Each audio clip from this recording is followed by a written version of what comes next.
How far can personality get you?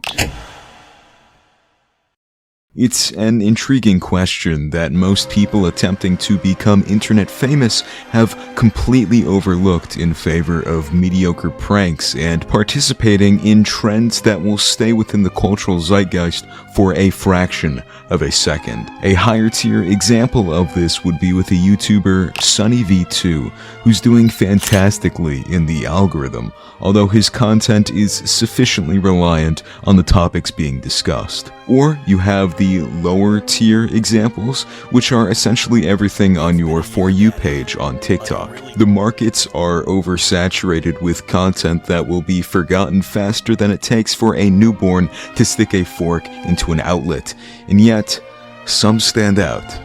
Even then, many people require dense editing to be successful, me included.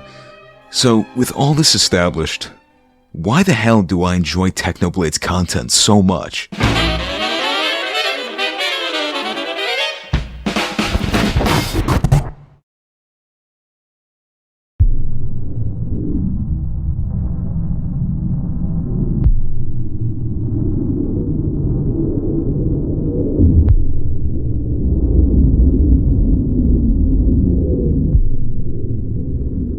I've seen a lot of videos on this topic so far.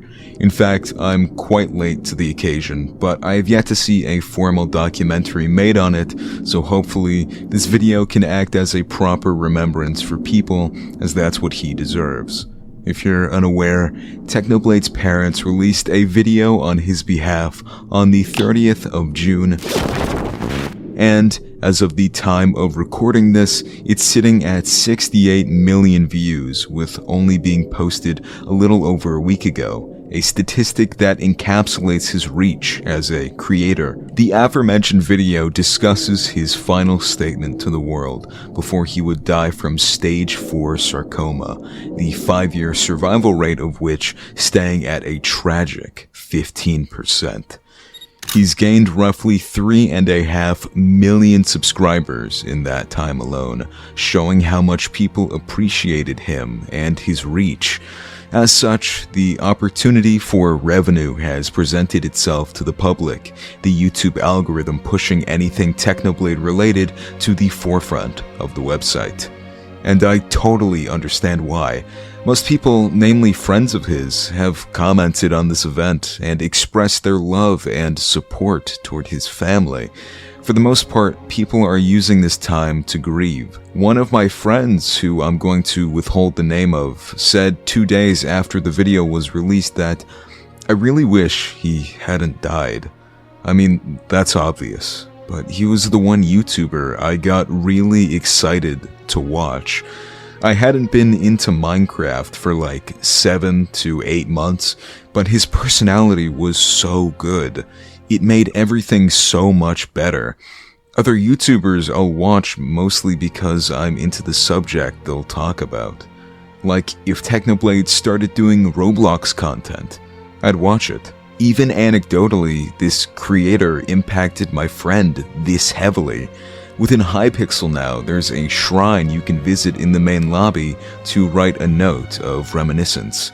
It's quite a sweet addition, considering the bond the owner of the server and him shared both offline and in videos. If you want to send a message yourself, it'll remain there until the end of July, so I implore you to do so. News articles were also released highlighting what was said in the final video. All of these kind words of support, and then there's the other side of the curtain. The side that came into probably most of your recommended feeds on the basis it was Technoblade related. You don't even need to be a fan of his content for these tribute videos and heavy quotation marks to enter your timeline. If you're somehow oblivious to what I'm talking about, this video will act as a deep dive into the subject. Before I start the video, I'd like to preface that this isn't monetized, as you can see from my subscriber count, and if I ever do reach monetization, it never will be, as you'll soon find, obtaining wealth from the death of a prominent figure is horrible. As opposed to my other videos, there will be limited to no comedic editing. This is definitely more of a serious topic, and I will treat it as such. First, I need to briefly discuss two topics: origins and copyright. Let's start with where this problem arose initially back in June of 2018. A YouTuber by the name of JStation was booming during this era, raking in millions of views monthly. Around the same time, XXXTentacion would reach his demise, and instead of creating a memorial of some kind, Jay would attempt to summon him at 3 AM with a Ouija board. What are you fucking? Oh my god, what the hell is that? Oh my god, please help me. God.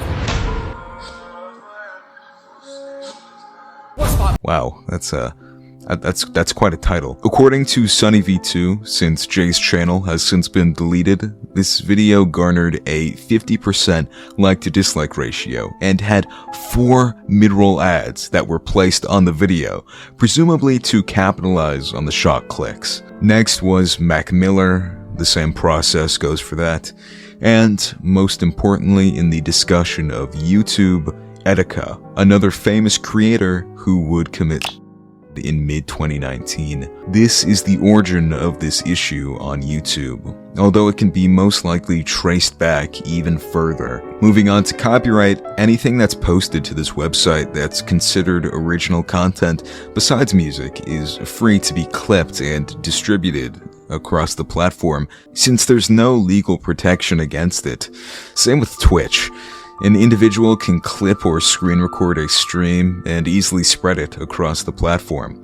With this, the advent of clip channels has begun springing into popularity, especially with the Dream SMP reaching stardom in mid to late 2020. You had whole channels devoted to simply posting less than minute clips of content creators doing something of mild comedic value. Because of YouTube's rules, there's no minimum length a video needs to be in order to be monetized, as long as it can have an ad at the beginning or the end. And since the creators don't technically own their content in the eyes of the law, these channels are monetizing others' content. This channel, called Dream SMP Official, with nearly 500,000 subscribers, has an estimated yearly revenue of between $100,000 and $1.6 million. I will talk about this guy later, but these statistics should scare you. They're not putting a lick of work in and are receiving this many benefits. This is like 1% material. It's insane. And then there are the thieves that bank on a creator's ability to hold your attention for a long period of time. They'll put a statement in the title, like a quote, or a funny action a creator did, and put that at the beginning of the video, and then they'll have fluff for the other 7.5 minutes. If you don't know, a video needs to be 8 minutes to put mid-roll ads in it, meaning instead of merely having them at the beginning and end, they can be placed in the middle pretty much as many times as the creator wants. A notable example of this is with the channel The Spotlight, which primarily uploads clips from the Chuckle Sandwich. They're making an estimated $3.9 thousand to $62.7 thousand yearly. Not as much as the previous example, but a lot considering the borderline non-existent work put into them. I'm sure you can see where I'm going with this. A big event that does well algorithmically, the potential to get thousands of dollars off doing basically nothing, and thus, the idea is born.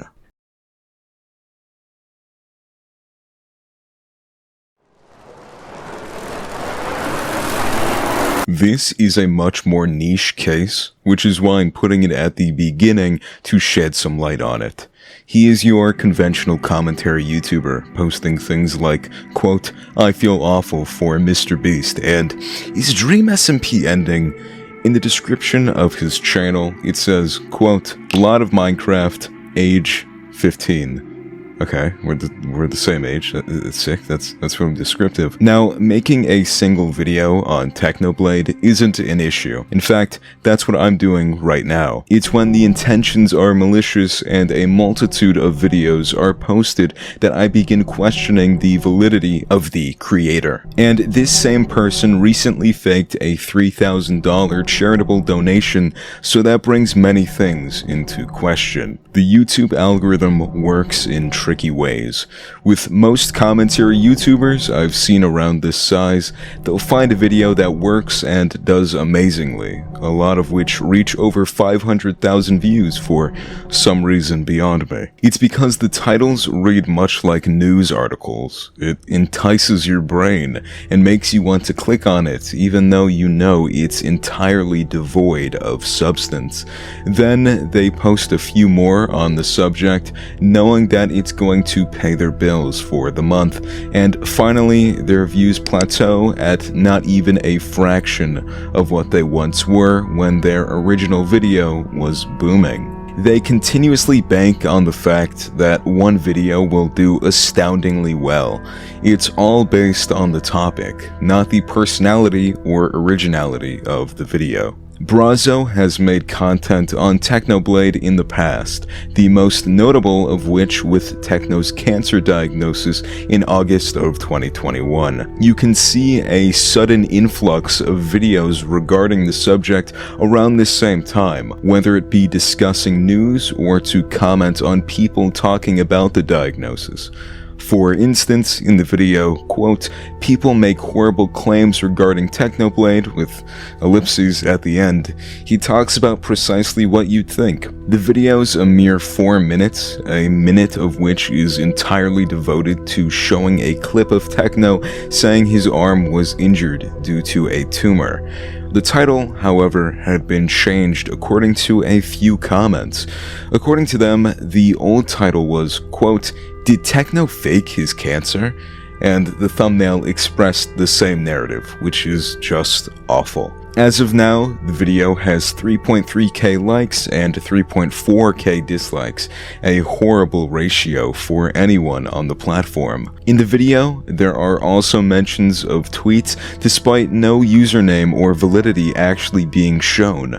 Of course, this could be to protect people's privacy, but it also means there's a high likelihood they could have been faked. This isn't an accusation though, I hope you come to your own conclusions. This inherently is disrespectful, but the plot only thickens when noticing the sheer quantity of videos he's posted on the subject. Moving on to another video during this era titled, quote, "Kid thinks Technoblade deserves cancer." The like to dislike ratio on this video is much higher, holding 4.8k likes and 365 dislikes. The message in the video is one of support, one that most people in the comment section agree with. Today, we're going to be explaining why Technoblade deserves it. He deserves all of it. He deserves every single bit of it. You spent 15 seconds saying the same thing over and over. Most of these videos looked at individually don't show many large issues. They clickbait to a certain extent and blow events out of proportion, but they spread a message of positivity. It's when looked at as a group and the implied intentions of the individual where the problems begin to arise. Braso knew the Technoblade diagnosis video was doing well, and to capitalize on the shock and horror of many people's favorite content creator having cancer, he made over 20 videos on the subject. Now, let's move on to the more modern videos, the one regarding his death. The majority have since been deleted after Braso would receive heavy backlash. Earlier this July, he would post a video claiming he donated $3,000 to Technoblade's charity using the revenue garnered from the past videos he's made on Techno. This video, as I said previously, has since been deleted. but you can still find re-uploads of it, hence why I'm able to find this footage in the first place. If you look closely, you can locate a cut between when he says he's going to authenticate the donation and when he actually clicks the button, indicating there were some post adjustments. The YouTuber Jaden, or Jaylin on Twitter, makes a good point when discussing this cut. The most probable argument is that he tampered with the amount donated, going into Inspect Element and adjusting the total to seem more inflated than it genuinely was. He has made 9 videos on Technoblade since his death. 9 videos! I mean, even his own fans are calling him out for milking Technoblade. And I understand maybe people might want to think that Braso has the best of intentions here. But he said this in his Discord server last year. My mom heard me say. So Technoblade got cancelled for having cancer and started immediately screaming, "We're eating good next month. Let's go." Yeah, that certainly sounds like someone who has the best of intentions. And if it weren't for the lack of karma shown, nobody would have suspected any misconduct. It would have looked legitimate if it weren't for that mistake, but because of it, it puts even more evidence against him. The YouTuber Cheeto would then confront him in a Discord call, luring him in by stating the conversation would be regarding video assistance. This wasn't the case though. Truthfully, there were some instances in Cheeto's argument that I didn't fully agree with, although the majority was definitely necessary. I now realize, because I just thought, I'm gonna make the video, I'm gonna donate just privately whenever the fuck I get the money, and I wanna just clear my name very early so there's not like still tens and videos made on me every day. If nobody caught you, you wouldn't have said anything. Because you were caught. I mean, I would have said a word because there's no need to say a word. I would have donated it privately after I gotten the fucking money. Well, I don't believe that. Braso had a very limited argument, saying that he wasn't planning on immediately sending the funds to the charity, and instead wanted to push out a video quickly and then donate at a later date, which is already somewhat questionable. In this confrontation video, Cheeto mentions that the proper amount that should have been donated is around 3,500, 500 more than what was supposedly accounted for. Do you see that spike on the graph where it's flat and then it randomly jumps up? That's when Technoblade died, so you definitely profited off his death there. So we're gonna count that. Now you're at like 3,400. I think I way underreported it, even though I just simply. Well, so didn't far count you this have. video So 'cause far you're $400 short, but let's continue. So are you gonna delete these or what? I will delete them when everything is settled down. Yeah. So when are you gonna delete them? When everything settles down. Yeah, bruh. can you give me like a time estimate? Well, I have no idea when people are gonna chill out. I don't know. How the Just fuck a can I word of control advice. that? People will probably chill out after you delete them.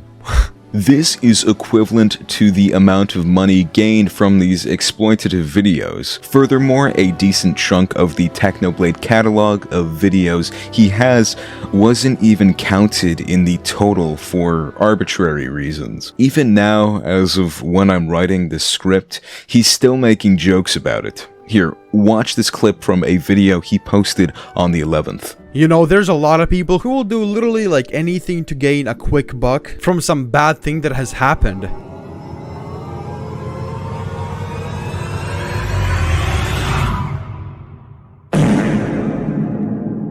Whoa, no, that's not me, bro. I've learned my lesson. I'm not doing that shit anymore. But yeah, today... The main area of contention for this controversy is whether or not he would have privated the videos if he had not been accused. Judging by this recent video, he doesn't care about his actions at all and is playing this whole event off as a joke, something to scoff at because at the end of the day, there's no proper way to verify if he donates or not. Braso profited and will move on with his life, not receiving the repercussions of his actions. Sure, his videos are going to continue getting atrocious like-to-dislike ratios, but he received a spike in viewership overall, leaking into videos unrelated to the controversy, meaning he's going to keep that revenue. He's going to continue to profit from this, and frankly, there's very little we can do about it.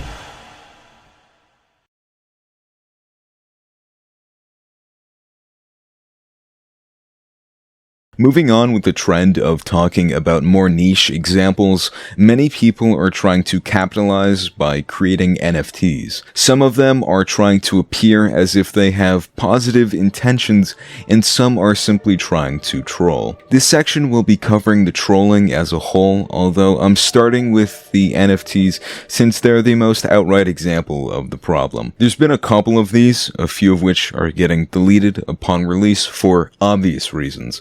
Now, the most prominent one has since been removed from Twitter. The post regarding the NFT said the following. Quote, "The tragic moment Technoblade's heart stopped is now forever captured on the blockchain. Relive this event with the new Technoblade's Flatline Edition. Available now on OpenSea." They phrase the event as if it's a positive thing, and as if it's something you'd want to relive. Unfortunately, their YouTube channel is still up. You can tell it's a troll because Alan Walker is played in the background, and all the dialogue is shown through on-screen text. This is a joke to them. Along with this, the very nature of the NFT is lackluster, with a clear lack of effort being shown. They even have different collections to be offered. They say, and I quote, "Attention all crypto investors and Minecraft fans. This is an opportunity you won't want to miss. The Technoblade's Heaven and Hell collection is now available on Rarible. Celebrate Technoblade's life with this one-of-a-kind artwork." On the 7th, they posted another video stating that more of the NFTs would be offered, including one with the Ukrainian flag behind him and one with to his right. The same NFT problem occurred with back in 2020, a crudely drawn image of him in different locations. There was even one as Big Chungus, which is just so absurd. Some Twitter and YouTube accounts are purposefully being created in the pursuit of making fun of his death, with highly offensive names and profile pictures. Here are a few examples. This same thing happened when Jacksepticeye's dad died. Hundreds of bot accounts were spawned and began relentlessly trolling him. To any of you who posted memes about it and posted negative stuff about it, you are absolute scum, and I fucking hate you because you made something that was hard so much harder to go through. And being a person of influence online, it's sort of hard to avoid a lot of things. A lot of them are in caps lock, claiming that they're celebrating Techno's death and saying he deserved it. This will naturally happen when any figure reaches their demise, whether it be for clout or for laughs. These are the most egregious examples of disgusting behavior surrounding his death. This segment is short, but definitely necessary.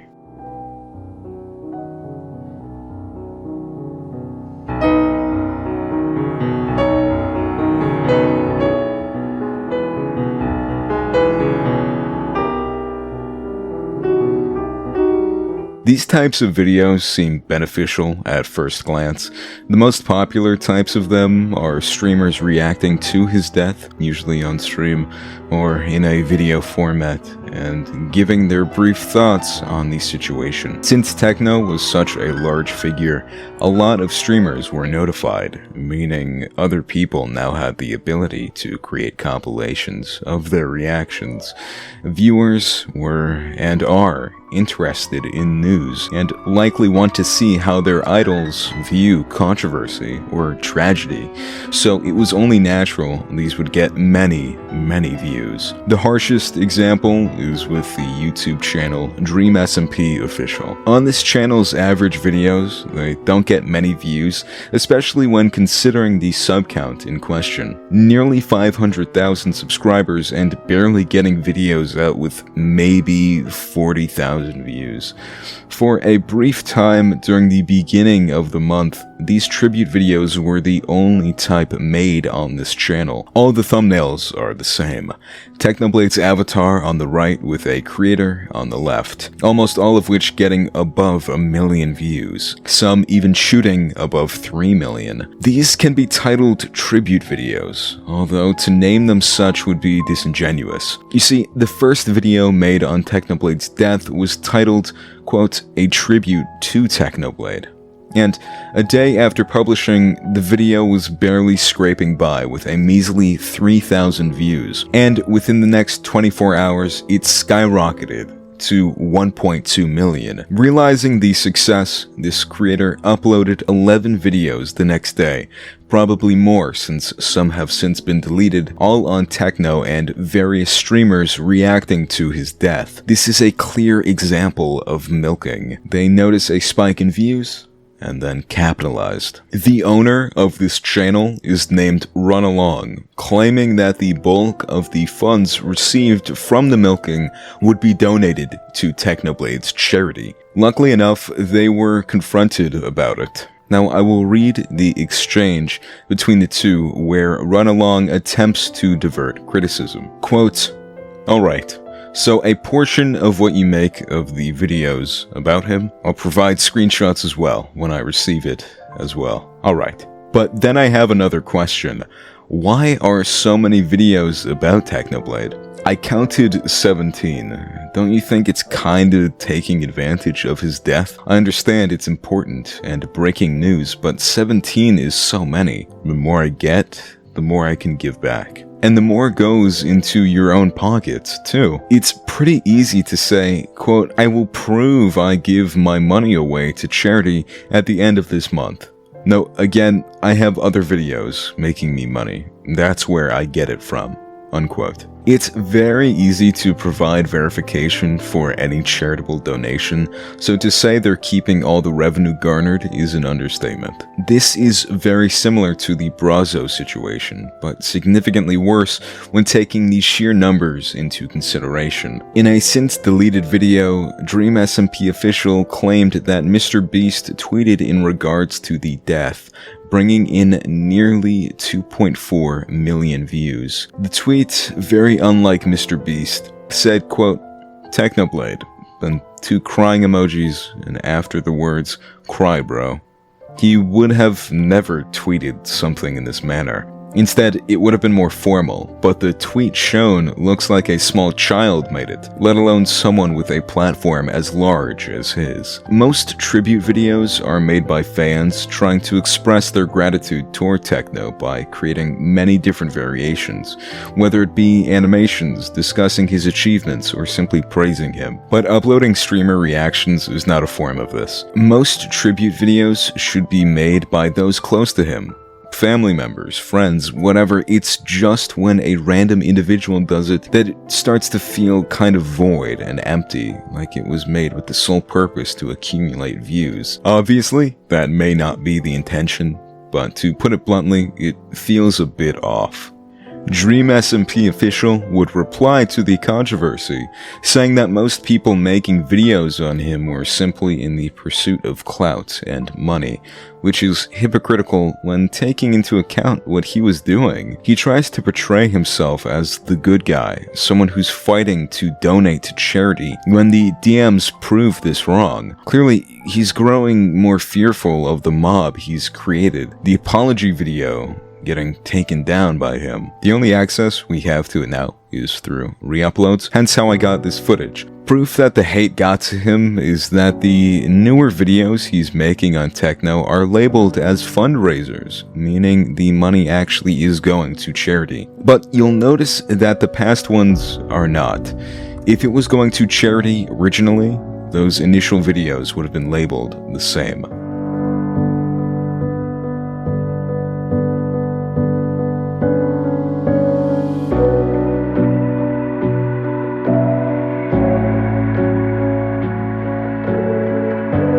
ItsOwen has been notorious for clickbaiting a large number of his videos, frequently implying that the big event mentioned in the title will happen when it never actually does. Now, as I'll soon discuss, his channel has since been removed by YouTube, so my main source for his previous content is through the video, quote, "Meet the God of Clickbait," and in parentheses, "Cringe," by DJ Cook. The example he provides in the video is of Owen describing a parkour video, stating that the man featured will attempt to do a jump while running from the cops, but will eventually fail horribly. This never happens though.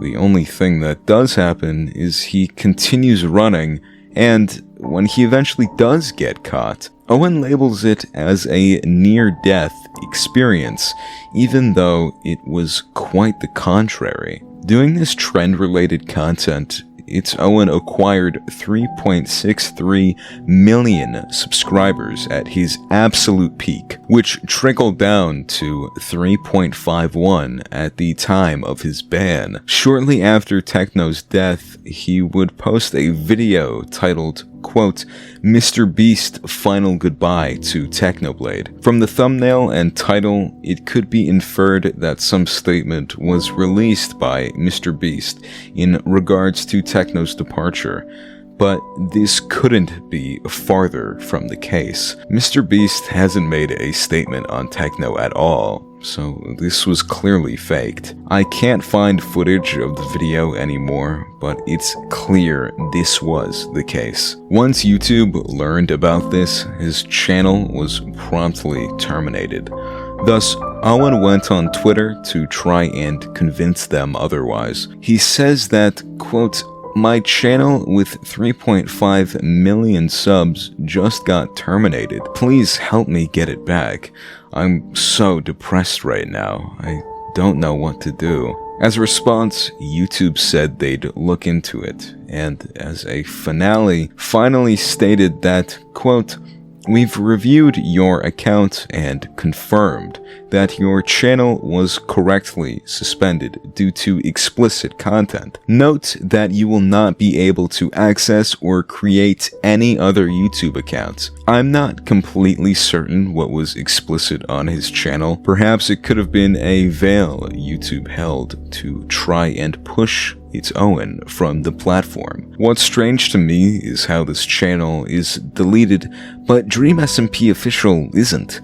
Their channel is far more egregious than this, and yet it gets to exist.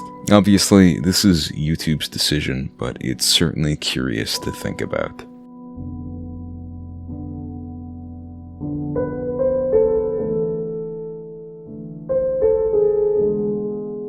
Technoblade's death is a tragedy, and I have no words to encapsulate the impact he's had on this community.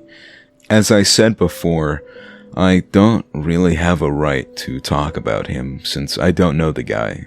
His death is unfair and should never happen to anyone, let alone someone who's 23 and had a prosperous life ahead of them. I send my condolences to his family and friends because they deserve it. It's difficult losing a loved one. If you want a way to send a positive message directly to the family, you can do so either through the Hypixel shrine created in the lobby or by putting a comment on his latest video. I don't know what to say after this. Hopefully, this video was informative and acted as an all-encompassing, formal look into the toxicity of the internet. I sincerely hope you enjoyed this video. Quickly, before I end, I will be posting 2 more videos before the 25th. Anyway, I'll see you, and I really hope nothing like this ever happens again.